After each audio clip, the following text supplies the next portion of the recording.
Hello students, আশা করি তোমরা সবাই খুব ভালো আছো। আমি তোমাদের সুরভি ম্যাম। আর আজ আমাদের আলোচনার বিষয় ক্লাস 7-এর সায়েন্সের চ্যাপ্টার চুম্বক অর্থাৎ ম্যাগনেট। আজ আমরা অনেক কিছু নিয়ে আলোচনা করব, যেমন চৌম্বক ক্ষেত্র, চৌম্বক দৈর্ঘ্য, চৌম্বক পদার্থ, অচৌম্বক পদার্থ, আরও অনেক কিছু। চলো তাহলে শুরু করা যাক। ফার্স্টে আমরা জেনে নিই চুম্বক দু ধরনের হয়, প্রাকৃতিক চুম্বক বা ম্যাগনেটাইট এবং কৃত্রিম চুম্বক। প্রাকৃতিক চুম্বক জানার আগে আমাদের এর পেছনে এর সৃষ্টির একটা গল্প আমাদের জানতে হবে। কীরকম গল্প? না, প্রায় 2500 বছর আগে ম্যাগনেস নামে এক মেষপালক ছিল। মেষ মানে ভেড়া, অর্থাৎ সে ভেড়া পালন করত।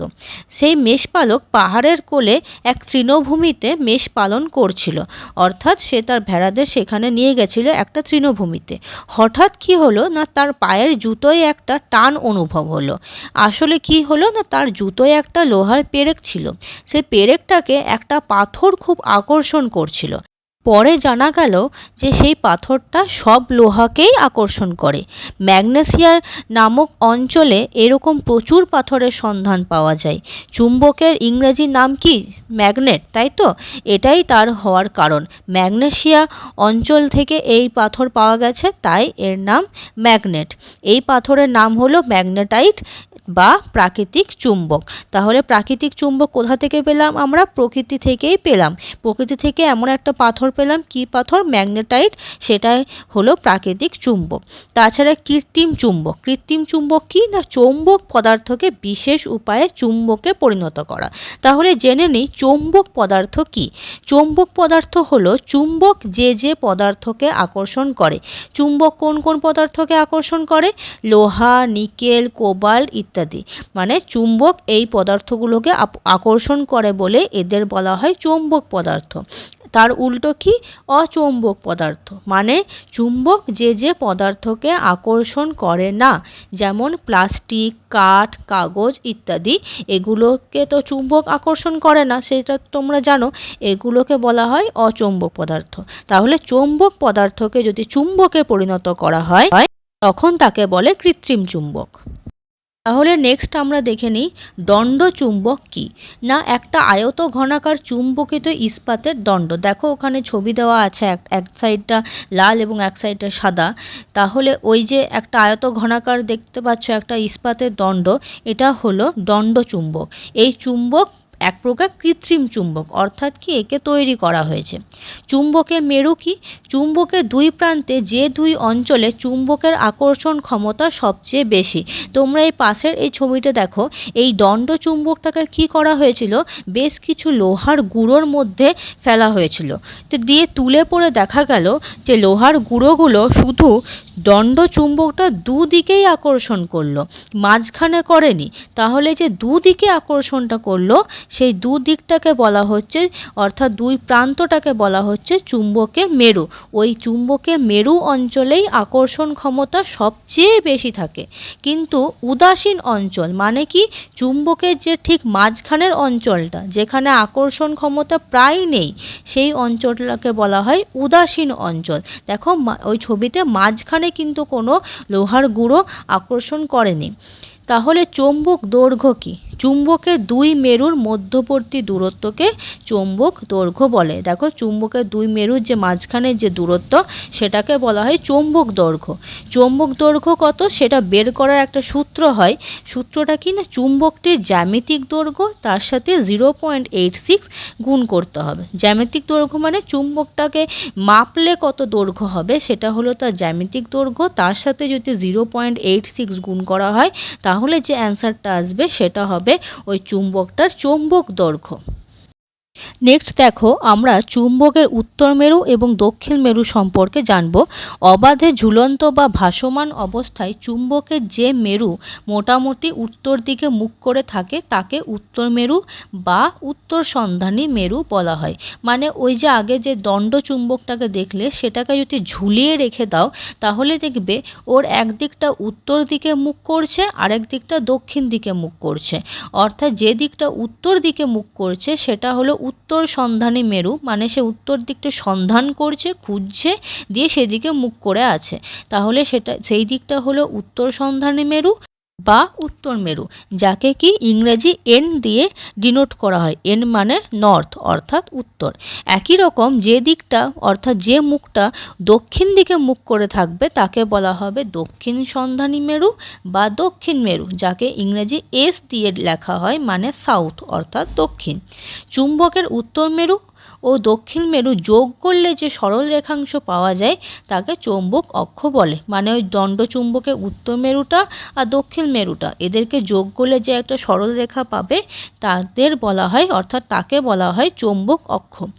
একটা চুম্বকের চারধারে যে স্থান জুড়ে ওই চুম্বকের আকর্ষণ বা বিকর্ষণ ধর্ম কাজ করে তাকে ওই চুম্বকের চৌম্বক ক্ষেত্র বলে।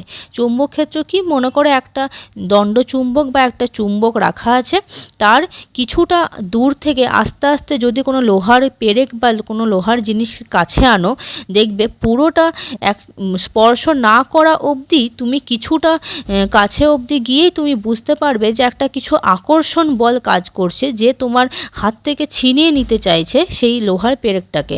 সেই যতটা অবধি তুমি সেই আকর্ষণ বলটা অনুভব করতে পারবে সেইটাই হবে ওই চুম্বকটার চৌম্বক ক্ষেত্র। এবার চৌম্বক আবেশ কি? চুম্বকের প্রভাবে যখন কোনো চৌম্বক পদার্থ সাময়িকভাবে চুম্বকে পরিণত হয়। চৌম্বক পদার্থ মানে যে পদার্থগুলোকে চুম্বক আকর্ষণ করতে পারে। মনে করো কোনো লোহার পেরেক, তাকে চুম্বক আকর্ষণ করবে। তো চুম্বকের প্রভাবে সেই লোহার পেরেকটা যদি কিছুক্ষণের জন্য কি হবে, মানে সাময়িকভাবে কি হবে, চুম্বকে পরিণত হয়ে যাবে। এই ঘটনাটাকেই বলা হয় চৌম্বক আবেশ। এবার দেখো, মোস্ট ইম্পর্ট্যান্ট একটা কোশ্চেন আছে, পৃথিবী নিজেই কি একটা চুম্বক? অবশ্যই পৃথিবী নিজেই একটা চুম্বক, কারণ পৃথিবীর উত্তর ও দক্ষিণ মেরু আছে, তাই তো। পৃথিবীরও নিজস্ব একটা চৌম্বক ক্ষেত্র আছে। কীরকম না, পৃথিবী কি করে, সব কিছু নিজের দিকে আকর্ষণ করে। মানে যখন ওপর থেকে কিছু পড়ে তখন কি হয়, নিচের দিকেই পড়ে।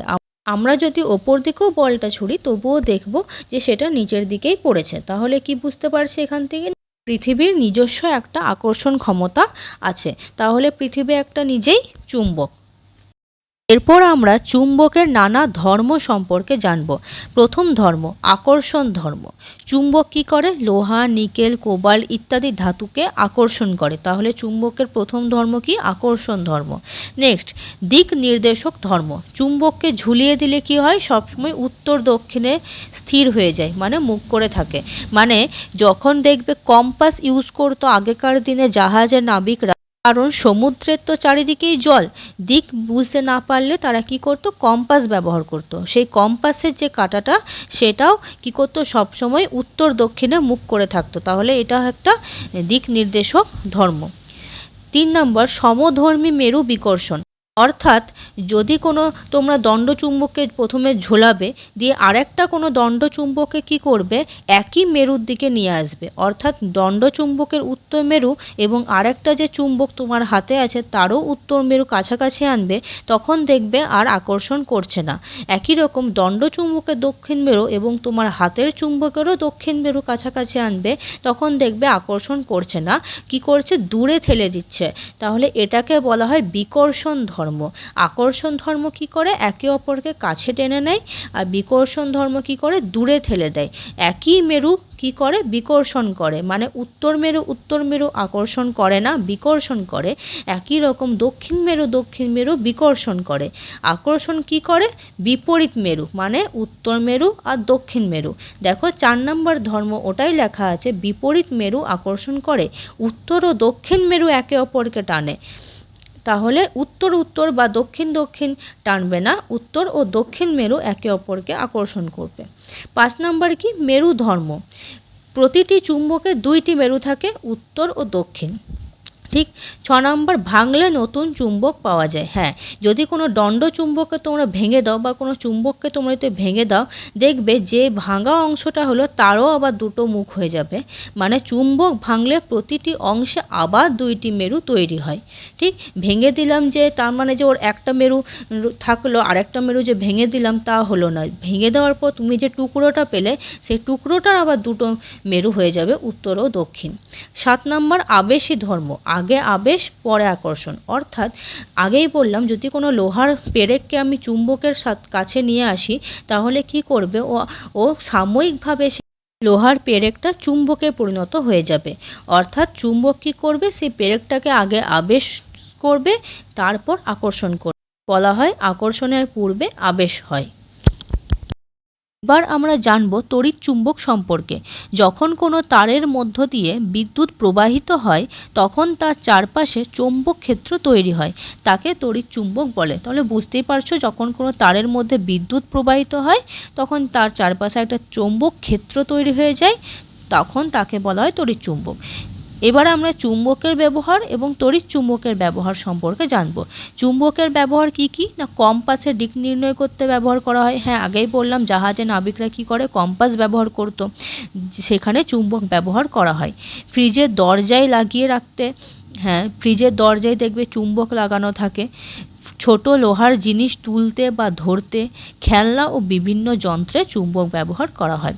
তাছাড়া তড়িৎ চুম্বক কী কী কাজে ব্যবহার করা হয়, ক্রেনে ভারী লোহার জিনিস তুলতে, ইলেকট্রিক বেলে শব্দ তৈরি করতে মানে কলিং বেলে, মোটর ও জেনারেটরে কাজ করতে এবং রিলে ও বিভিন্ন বৈদ্যুতিক যন্ত্র ব্যবহার হয় তড়িৎ চুম্বক। নেক্সট আমরা মানুষ ছাড়া অন্যান্য জীবের শারীরবৃত্তীয় ক্রিয়ায় চৌম্বক ক্ষেত্রে কী ভূমিকা সেটা জানব। কিছু পাখি, মাছ, কচ্ছপ ইত্যাদি পৃথিবীর চৌম্বক ক্ষেত্র ব্যবহার করে পথ চিনে নেয়। যেমন পরিযায়ী পাখি দূর দেশে যেতে পারে। হ্যাঁ, পরিযায়ী পাখি কারা, যারা শীতপ্রধান দেশে শীতকালে গরম প্রধান দেশে চলে আসে এবং আবার শীতের শেষে ফিরে যায়। এই পরিযায়ী পাখিরা অনেক দূর দূর দেশ যাত্রা করতে পারে উড়ে উড়ে। তাহলে এরা কিভাবে রাস্তা চিনে নেবে, কিভাবে আবার সঠিক জায়গায় ফেরত যায়, কারণ চৌম্বক ক্ষেত্রে প্রভাবে ওরা কি করে, পথ চিনে নিতে পারে। 2 নম্বর, পৃথিবী নিজেই একটি বিশাল চুম্বক, তাই এর চৌম্বক ক্ষেত্র জীবজগতে প্রভাব ফেলে। এটা তোমরা দেখলে পৃথিবী নিজে একটা বিশাল চুম্বক। 3 নম্বর, মহাকাশ থেকে আসা মহাজাগতিক রশ্মি, দেখো এই ছবিটা দেওয়া আছে একটা, সেটা হলো মেরুজ্যোতির ছবি। সেটা কি করে, মহাকাশ থেকে যে মহাজাগতিক রশ্মি থাকে যেটা পৃথিবীর চৌম্বক ক্ষেত্রের সাথে ক্রিয়া করে মেরুজ্যোতি বা অ্যারোরা সৃষ্টি করে। দেখো এই ছবিটা কি সুন্দর লাগছে, এটা হলো মেরুজ্যোতির ছবি। 4 নম্বর, কিছু প্রাণীর শরীরে যেমন পায়রা ম্যাগনেটাইট নামক পদার্থ থাকে যা তাদের দিক নির্ণয়ে সাহায্য করে। তোমরা শুনে থাকবে আগেকার সময়ে পায়রাদের ব্যবহার করা হতো চিঠি আদান প্রদান করতে। কেন পায়রাই কেন, কারণ পায়রাদের শরীরে ম্যাগনেটাইট নামক এক পদার্থ থাকে যার কারণে কি পারে, ওরা দিক নির্ণয় করতে পারে। পায়রা কখনো রাস্তা ভুলতে পারে না। এদেরকে আগেকার দিনে চিঠি আদান প্রদানের কাজে ব্যবহার করা হতো। 5 নম্বর, কিছু অন্যান্য প্রাণী যেমন শামুক ও মৌমাছিও চৌম্বক ক্ষেত্র অনুভব করতে পারে। তাহলে আমরা দেখলাম মানুষ ছাড়া অন্যান্য জীবেরাও চৌম্বক ক্ষেত্রের উপর কীভাবে নির্ভরশীল। তাহলে আজকের ক্লাস এই অবধি। তোমাদের যদি এই ক্লাসটা ভালো লেগে থাকে তাহলে অবশ্যই লাইক অ্যান্ড সাবস্ক্রাইব করো। তাহলে আজকের ক্লাস এই অবধি, তোমরা সবাই ভালো থেকো।